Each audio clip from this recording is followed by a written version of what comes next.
Todos vendo? Sim. Bom, vamos lá. Então, o tema de hoje é prótese reversa, tá? Eu sou a Beatriz Vicenzi, a Pamela já me apresentou, mas só para acrescentar, né?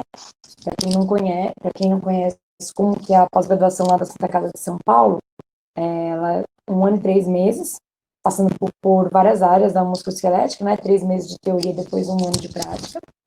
E depois eu fui convidada, né? Na verdade, passei no processo seletivo para ficar mais 1 ano e meio, e dessa vez só com membro superior e oncologia ortopédica. Então, eu tive a oportunidade de acompanhar uns ambulatórios do ombro e cotovelo, né? Então, eu tive uma aproximação muito grande com a área do membro superior. E na graduação, não, porque na graduação, na verdade, eu pouco ouvi falar de ombro, né? Então, quando chegou na Santa Casa, foi uma matéria que eu tive muita dificuldade, porque eu sabia de joelho, eu entendia mais de quadril, mas ombro eu não sabia praticamente nada. Então, foi algo que eu precisei estudar bastante e acabei me apaixonando e até querendo ficar mais 1 ano só para ver, para poder me aprofundar melhor ainda nisso, né? Na época que eu estava na Santa Casa, eu trabalhei com o cirurgião Dr. João Polidoro, que é um cirurgião de ombro lá do Oswaldo Cruz, ele é da Santa Casa também, do grupo do esporte, onde eu tive a oportunidade de receber muitos pós-operatórios, né? Então, eu tinha a oportunidade de ver os pós-operatórios, tanto na Santa Casa, quanto no sistema particular. Então, eram sistemas diferentes, mas que eu tive a oportunidade de, eu brinco, eu já brinquei disso da outra vez, mas eu falo que eu recebia o pão assim que ele saía do forno, né? Então, eu tinha essa oportunidade, que é uma coisa que poucos têm, então, sou muito grata por ter aprendido tanto nessa situação, né? Eu não sou professora da pós-graduação, eu sou professora convidada, né, da Cristiane Verati Petrucci, lá da Santa Casa, então eu ministro algumas aulas do módulo de membro superior junto com ela, né? Atualmente sou mestranda do programa da Unicid e trabalho na Clínica Cord, que é uma clínica especializada em ortopedia e recuperação esportiva, né? Que é aqui no ABC, que é onde eu moro. Bom, vamos lá. Antes de falar da prótese reversa, a gente tem que falar um pouquinho da prótese anatômica, né? Que é a primeira coisa, aquela que a gente conhece como hemerotoplastia ou a prótese total, a artroplastia total, tá? Ela foi desenvolvida em 1893 por um cirurgião francês, né? E ela tinha dois modos.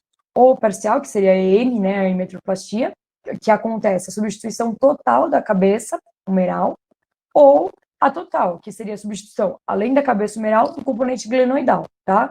Aqui na foto a gente está vendo a hemerotoplastia, não tem a substituição do componente glenoidal. Mas acontecia um problema, né? Ele substituía, mas acabaram vendo que estava tendo alto índice de luxações. Então, ela era substituído, mas reparava o problema que tinha antes, que é uma fratura, uma artrose, mas surgiu o problema das luxações. Porque, na verdade, a prótese anatômica, se a gente for pensar, ó, vamos olhar aqui na fotinho, ela é exatamente uma reprodução da anatomia, né? E na anatomia, o ombro já tem algumas particularidades que tornam ele muito especial, assim, puxando totalmente sardinha para o lado do membro superior, mas ele tem a glenoide muito rasa para a cabeça do húmero, né? Então, é uma articulação que tem muito movimento, mas, por consequência, tem uma instabilidade muito grande. Justamente porque é como se fosse uma bola de futebol em cima de um prato. Até tem uma resistência para ela não sair, mas se qualquer movimento mais brusco ou um toque mais forte, ela sairia do lugar, certo? Porque a gente tem que pensar que só 25% da cabeça humeral tem contato com a glenoide. E a gente tem que pensar que na hora que você substituiu, reproduziu a anatomia, né? A prótese anatômica, ela está reproduzindo a anatomia, mas ela não está reproduzindo a anatomia com os estabilizadores estáticos.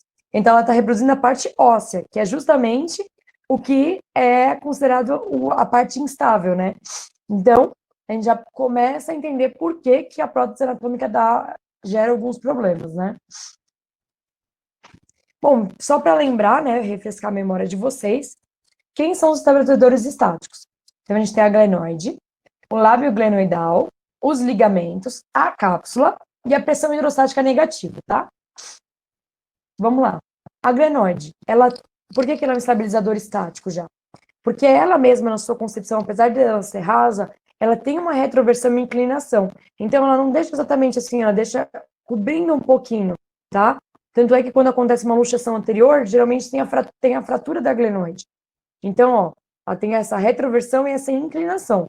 Tudo bem? Ela olha lá para trás. Temos o lábio glenoidal, que está fixado na glenoide, né? E ele aumenta a área de contato, tanto no sentido de horizontal, vertical, quanto na profundidade. Então, eu gosto de dar esse exemplo, assim, que quando a gente estuda muito uma coisa, a gente começa a tentar ver aquilo em tudo. Na verdade, a gente não tenta, acontece, né? E eu gosto muito de comer. Então, tava numa festa de aniversário e eu fiquei olhando para um brigadeiro. O brigadeiro não tem a caixinha dele, e que é a forminha, né? E colocado um plastiquinho. Se você colocar o brigadeiro só na forminha, o brigadeiro vai ficar muito para fora, certo? Você vai conseguir ver ele, né? Conseguir pôr a mão nele diretamente por todos os lugares. Se você colocar a folhinha, né? Ele vai cobrir o brigadeiro vai ficar aqui dentro. É mais ou menos isso que acontece no lábio glenoidal. Então, o lábio glenoidal ele aumenta essa área de contato, tanto de profundidade, quanto horizontal, quanto vertical. Então, ele protege, né? Ele cobre, ele aumenta a área de contato, então, deixando a glenoide mais profunda, vamos dizer assim. Temos a cápsula articular, que limita as translações, né? Então, ela recobre todo mundo, inclusive os ligamentos. Então, ela vai limitar as translações, né? Os movimentos exacerbados. Os ligamentos, eles são uma continuação do lábio glenoidal e eles fazem um controle da translação também, eles ajudam para não ter um movimento exacerbado também. E a pressão hidrostática negativa, que é o líquido que está ali dentro da articulação, justamente porque a articulação produz líquido. Só que nesse caso, é como se fosse. Vamos pensar de novo na questão da bola. É como se a gente fosse colocar uma bola no fundo da piscina, né? Acho que todo mundo já tentou fazer isso. Ela tem uma resistência, ela não vai ser fácil de colocar, né? Então é mais ou menos isso que acontece. Os líquidos não impedem que tenha um atrito entre a glenoide e a cabeça do útero. Também a gente tem os estabilizadores dinâmicos, né? Que ajudam os estabilizadores estáticos. Porque na hora que você está parado, está muito bonitinho ali com os estáticos, mas na hora de movimentar, eles não são suficientes. Então precisa da parte muscular, ou seja, os músculos. O redondo menor, o infraespinal, o supraespinal, o deltoide, o bíceps. Esses músculos, além de terem funções de movimento, eles possuem funções estabilizadoras. Então, o manguito rotador, ele ajuda a contenção da cabeça da glenoide ali da cabeça da humeral dentro da glenoide, tá? Então, ele faz a contenção glenohumeral. O bíceps, além de fazer a contenção da cabeça glenohumeral, então ele manda lá para baixo, ele impede a translação anterior, tá? Então, é um músculo bem importante na estabilização. E o deltoide, ele tem a função contrária do manguito e do bíceps, né? Ele tem uma função superior, de ele translada para cima, para poder permitir o movimento. Poxa, se eu tenho no mesmo lugar músculos que estão fazendo movimento para baixo e músculos que estão fazendo movimento para cima, como é que eles atuam, né? Eles atuam de forma conjunta, que se chama couple force, ou força couplé. Não tem uma tradução para o português, mas seria força casal, que seria mais ou menos, apesar do manguito estar mandando, ele precisa do manguito estar contendo a cabeça glenohumeral para o deltoide fazer a função dele sem que haja uma luxação. Então, um contribui com o outro, apesar de opostos. Então, um tem um sentido, o outro tem outro sentido, para que eles atuem em conjunto. Bom, então, ó, vamos lembrar, a prótese anatômica, ela surgiu em 1800, se não me engano, 93. Quase 100 anos depois que veio surgir a prótese reversa. Então, eles ficaram 100 anos observando os efeitos da hemertoplastia ou da artroplastia total. Em 1985, o Paul Grumman pensou em substituir a prótese anatômica do ombro. Então, ele percebeu que biomecanicamente tinha uma ausência das forças compressivas, seguida de uma profundidade rasa do soquete, né, que seria tá imitando a anatomia, e isso seria fator para estar associado com essa instabilidade que estava acontecendo. Então, ele pega e faz a inversão. Aonde era côncavo vira convexo e onde era convexo vira côncavo. Aí ainda teve um estudo agora mais recente, se não me engano, em 2018, que ele mostra que as razões para a hemetropatia falharem, né, eram tuberosidades deslocadas ou necróticas, um estoque ósseo metafisário insuficiente, ou até lesões do manguito tutador, ou seja, não tinha o estabilizador dinâmico presente, já não tinha o estático, ainda não tinha o dinâmico, não tinha como ficar estável. E esse artigo, ele aponta que a artropatia total reversa do ombro é frequentemente a única forma restante nesses pacientes. A única forma de salvar depois dessa instabilidade seria fazer a reversão dos componentes, tá?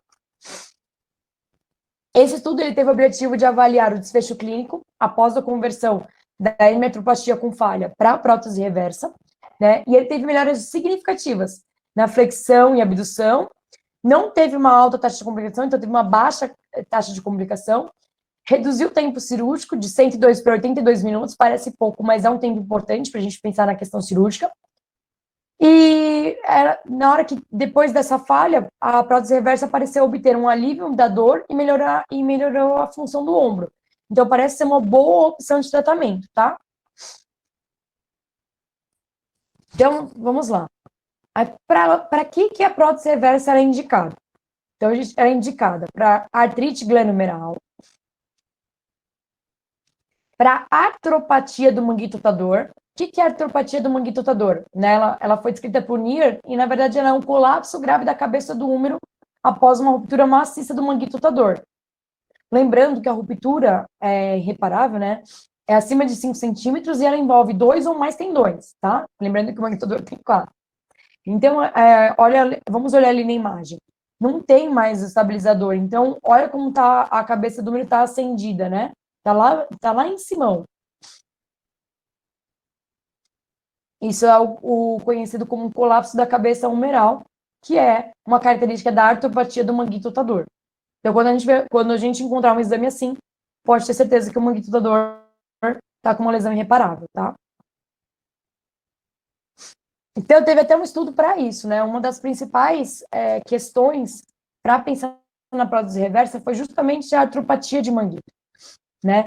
E eles viram que a média de elevação ativa foi 153 para a hemetroplastia e 123 para a prótese reversa, ou seja, até foi melhor na hemetroplastia. Não houve diferença significativa na rotação final interna e externa entre os grupos, porém, a prótese reversa proporcionou um alívio maior de dor e resultados funcionais superiores, apesar da elevação e da rotação interna e externa não terem muita diferença, funcionalmente, o paciente se encontrava melhor. Por quê? É um conceito simples do que a gente estava falando. O manguito, lembra que o manguito oferece a compressão na cabeça do húmero dentro da glenoide? A deficiência desse músculo, né, desse grupo muscular, vai fazer perder essa força compressiva, que vai gerar uma instabilidade.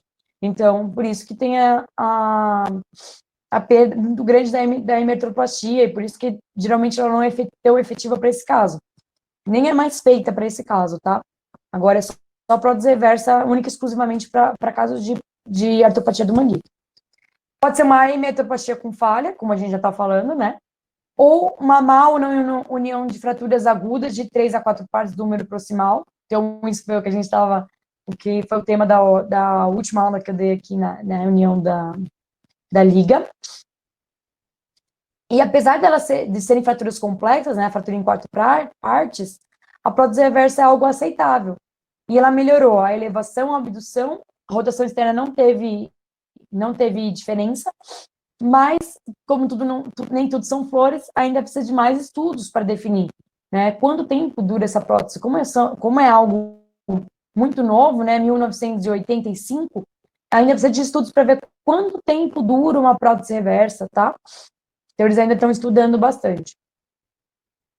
Outra indicação são os tumores do húmero proximal. Não sei se já tiveram oportunidade de ver um exame de fratura patológica, mas aqui dá para ver mais ou menos a característica, como é diferente de uma fratura normal, tá? A qualidade óssea, dá para ver pela imagem que não é uma fratura simples, não é uma fratura traumática. Então, também eles fazem a substituição.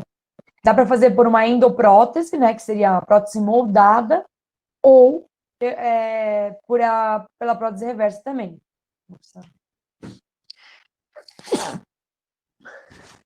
Desculpe.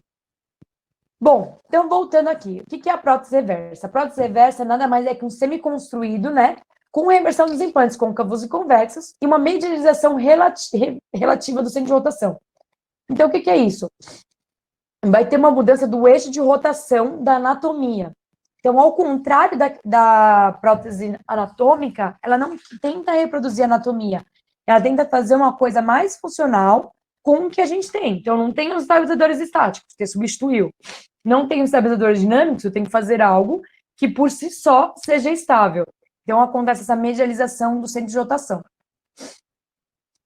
Na biomecânica normal, a gente pensando, né, o deltoide inferior é principalmente um flexor, o deltoide médio um abdutor e o deltoide posterior um extensor, certo? Tranquilo. No caso da prótese reversa, eles deixam de ser tudo isso e eles acabam se tornando abdutores primários, tá? O que é muito doido, olha só. A prótese foi capaz de mudar a função do músculo, tá? Por que isso acontece? Porque uma maior porcentagem de fibras do deltoide muda de medial para lateral em relação ao centro de rotação. Lembra que eu falei que o centro de rotação está alterado? Isso vai alterar a função do deltoide. Então, aqui, para a gente poder enxergar um pouco melhor, ó, aqui na imagem A, na imagem B, são as imagens anatômicas normais, sem alteração, tá? Então, ó, na imagem A, estático, e na imagem B, com abdução, certo? Aqui, na imagem C e D, é com a artroplastia reversa. Então, ó, dá para ver que o centro é medializado, olha onde está o húmero, né, o encaixe do húmero encaixado ali na glenoide, que seria a parte esférica agora. Ele é bem mais inferiorizado, tá vendo? Bem mais medial. E acontece, olha aqui nessa linha aqui, que tá aqui do lado, tem um F. Acontece a distalização e alongamento do músculo deltoide. Então, aumenta o braço de alavanca, o que favorece o movimento, tá? Então, vai melhorar a abdução e a elevação, só que isso faz com que limite a rotação, justamente por esse novo posicionamento do húmero em relação à glenoide, que mudou até a concepção anatômica dela, né? Tudo bem? Então, é isso aqui que vai acontecer. Antes, a gente pensa que o húmero vai deslizar, né? Vai fazer a rotação ali na glenoide. Agora, o húmero vai deslizar sobre, então ele vai passar, ele vai fazer isso aqui. Ele não está rodando ali dentro, ele vai passar, certo? Bom, a cirurgia, eu espero que dê para vocês verem, é incisura subescapular, tá? E é feito primeiro o componente do húmero e depois da glenoide. Eu vou passar um pouquinho para vocês verem. Eles vão fazer a retirada eles vão fazer a limpeza, eles vão fazer a retirada da cabeça humeral, fazem a raspagem. Olha lá, raspou. Beleza. Arrancou, olha lá. Certo? Porque eles vão fazer aquela inversão de côncavo e convexo. Então, eles têm que fazer a retirada da parte da cabeça humeral. Agora, eles vão começar a abordar a parte da glenoide.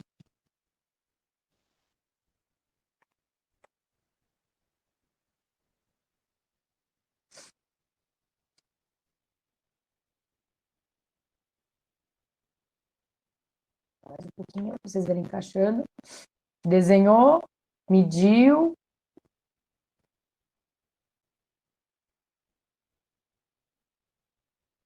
Vai começar a parafusar o componente.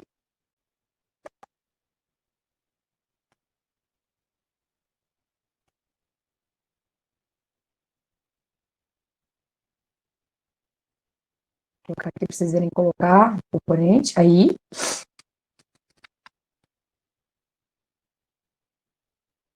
Mais a parafusação.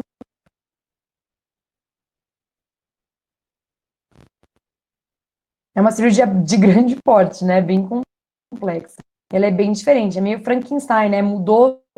Mudaram a anatomia para dar certo, né? Porque não tinha como reproduzir ela perfeitamente, né? Como eu falei, não tinha os estabilizadores.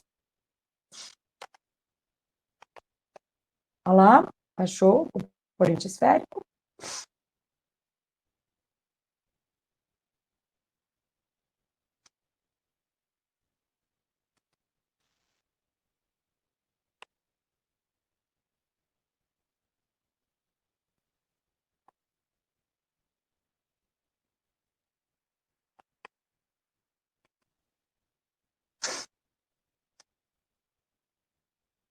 Eu vou colocar o componente do húmero para eles movimentarem agora. Mostrar. Olha lá. Olha que legal que é onde vai encaixar. Eles testam, tá vendo? O tamanho que eles colocaram. Agora eles vão encaixar lá. E vamos testar, ó.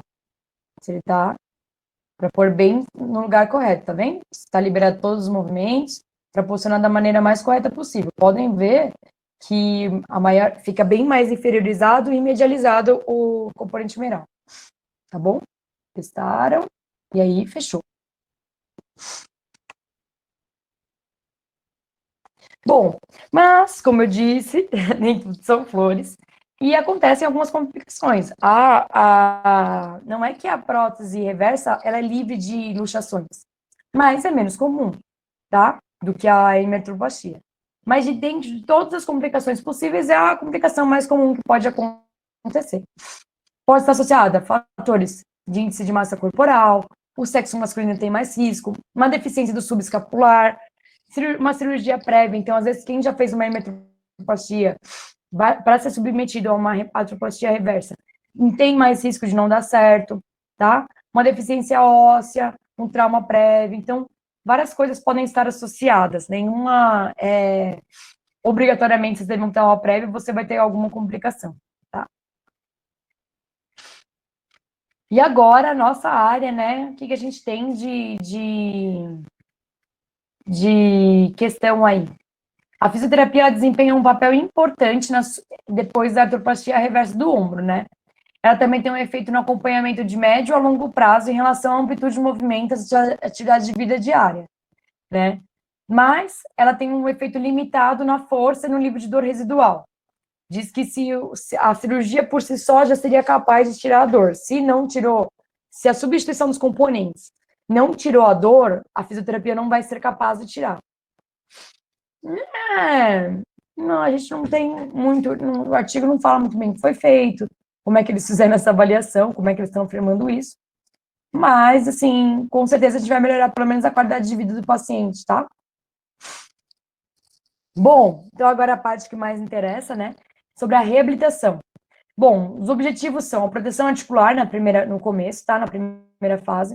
Então, vai pensar em evitar a adução e rotação interna e evitar a amplitude de movimento máxima. Outra coisa, o deltoide, ele é responsável pela estabilidade e mobilidade nesses casos, né? Como eu falei ali, ele vai mudar de função e ele vai ele vai ser um abdutor primário. Então, a gente tem que pensar em manter ele bem ativo, tudo bem? Mas nesse primeiro momento, a gente vai evitar a rotação, adução interna. Evitar a amplitude máxima é o seguinte: logo que o paciente chega para a gente, os médicos falam para a gente evitar ganhar a amplitude máxima de cara, ou então em posição de decúbito ventral, porque a gente pode, nesse movimento aqui, acabar luxando o paciente, tá? Então, eles pedem para evitar a flexão máxima e a abdução máxima, para evitar que haja a luxação. Então, evitar o passivo, tá? E o deltoide, que sempre foi incriminado pelas outras reabilitações, nesse caso aqui, ele é o super, né? Ele é o que vai resolver todos os problemas. Ele é estabilizador, ele é o que vai fazer o movimento. Então, ele é o super da reabilitação. Então, falando agora das fases, a gente tem a fase 1, que seria o pós-operatório a imediato, que seria até essa semana, né? Que seria a fase que as pessoas estão imobilizadas ainda. Então, vai pensar em manter a integridade da articulação substituída, né? Trabalhando a ADM passiva, a mobilização ativa e ativa assistida de cotovelo por mão, então dos adjacentes, não.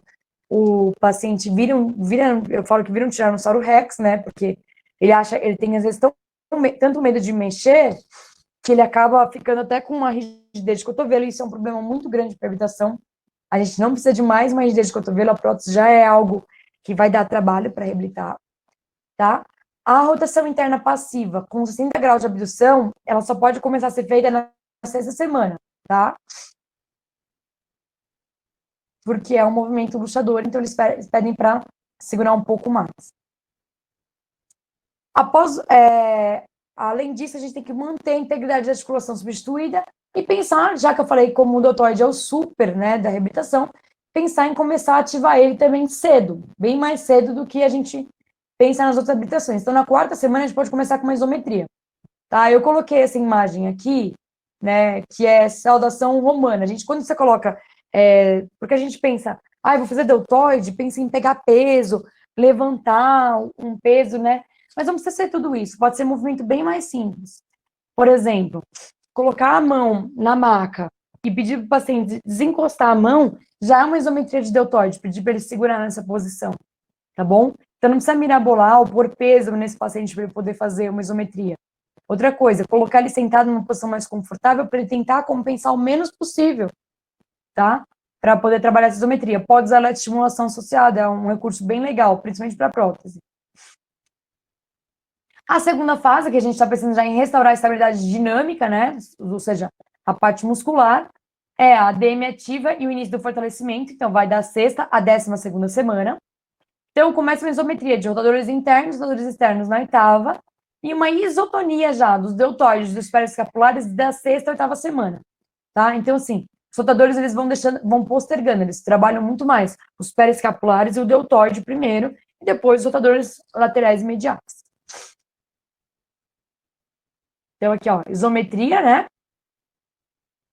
Interna e externa. Vai puxando para fora e para dentro. Uma isotonia, né? Do deltoide dos periescapulares. E vai aumentando, lembre-se. Sempre tem que ser gradual. Não vai expor o paciente ao exercício com peso logo de início. Faz com o próprio peso do próprio corpo, isométrico primeiro, depois vai fazendo uma exposição gradual. Uma carga menor e vai evoluindo. Na fase 3, é o fortalecimento moderado. Então, é a partir da 12ª semana. Então, você vai avançando esse fortalecimento, né? Vai aumentando o grau de dificuldade e pensando no aumento da independência funcional. Então, pensar com o que esse paciente trabalha, o que ele deseja fazer, o que ele gosta de fazer, qual que é o hobby dele, tá? Para tentar fazer uma reabilitação mais específica possível. Então, vai começar uma ativação isotônica de cada porção do deltoide de periescapulares, trabalhar a mecânica apropriada do ombro, trabalhar os rotadores laterais e mediais, não almejando grande ganho de rotadores mediais e laterais, porque a gente já viu nos estudos que eu mostrei que não são músculos que vão ter um potencial de força muito grande, mas é importante trabalhar o que tem, porque a gente tem que pensar que a gente tem que deixar o paciente independente, né? Pensar nas atividades de vida diária. Eu puxo bastante sardinha para o membro superior, porque eu falo que a gente sem membro superior não consegue fazer atividade de vida diária básica, escovar o dente, tomar banho sozinho, pentear o cabelo, desculpem, coçar o cabelo, coçar a cabeça, nem ir no banheiro a gente consegue, né? Fazer a própria higiene é difícil. Então, assim, é muito importante pensar que esse paciente ficou, antes de fazer o procedimento, ele já estava com dor, já estava sem a função, né? Porque a prótese, como vocês viram na indicação, são coisas que são limitantes, então tem uma dor muito grande, limitação funcional significativa. Então vai pensar que antes ele já estava com um problema e todo esse processo ele vai ganhando, então ele tem que adquirir novamente autonomia. Eu acho que esse é o principal objetivo da nossa reabilitação, sempre, pensar sempre na função, né? E no membro superior é muito importante a gente pensar na necessidade de vida diária, principalmente na questão de higiene, nessa parte de autonomia, né? Aqui a gente tem alguns desfechos, né, do que acontece depois da cirurgia. Todos os scores que foram vistos melhoraram após a cirurgia de maneira estaticamente significativa. Então, a elevação, a abdução, até a rotação lateral com a abdução, ou mesmo com braço 90 melhorou. O que a gente vai pensar é que a mobilidade das rotações vão melhorar, mas talvez esse paciente não consiga recuperar a mesma força de antes, tá? Então, para não também ficar se frustrar durante a nossa terapia, trabalhar muito pensando na independência funcional, o que a gente pode fazer, tá? Então, mas qual que é o prognóstico desse? Beatriz, a gente está falando aqui de várias coisas para a gente fazer com o paciente, mas o que a gente pode esperar? Você está falando para a gente não se frustrar, né? Bom, então a gente pensa que a rotação externa ativa, se tiver com o redondo menor intacto, pode chegar a 15 graus, tá? A gente não espera uma DM total, né, ou normal, e a elevação, normalmente, dos pacientes recuperam em torno de 105 ou um pouco mais. Então, aqui é um caso clínico de uma paciente que eu atendi, tá? Essa prótese, ela é real, só que essa aqui é a paciente. Olha a amplitude dela. Tá total a amplitude dela, tá no máximo, né? Tem um pouco de flexão de cotovelo, porque logo depois da prótese ela teve uma fratura supracondiliana gigantesca, comminuta, e perdeu um pouco da mobilidade de cotovelo, mas do ombro, normal, tá bom? Eu queria deixar esse recado para vocês. E é isso, muito obrigada a todos que assistiram, obrigada a todos que compartilharam dessa aula. Desculpa que eu estou meio congestionada, mas aqui está meu e-mail para vocês mandarem mensagem, tá? Pedindo algum artigo, alguma coisa assim. Mas a melhor forma de se comunicar comigo é via meu Instagram, é onde eu respondo mais rápido, é onde eu vejo mais as mensagens, tá? E quem puder me seguir ou mandar uma mensagem, feedback da aula, vou ficar muito feliz, tá bom? Espero que vocês tenham, que eu possa ter contribuído um pouquinho aí para vocês, para pelo menos vocês não se assustarem quando chegar uma prótese reversa para vocês atenderem.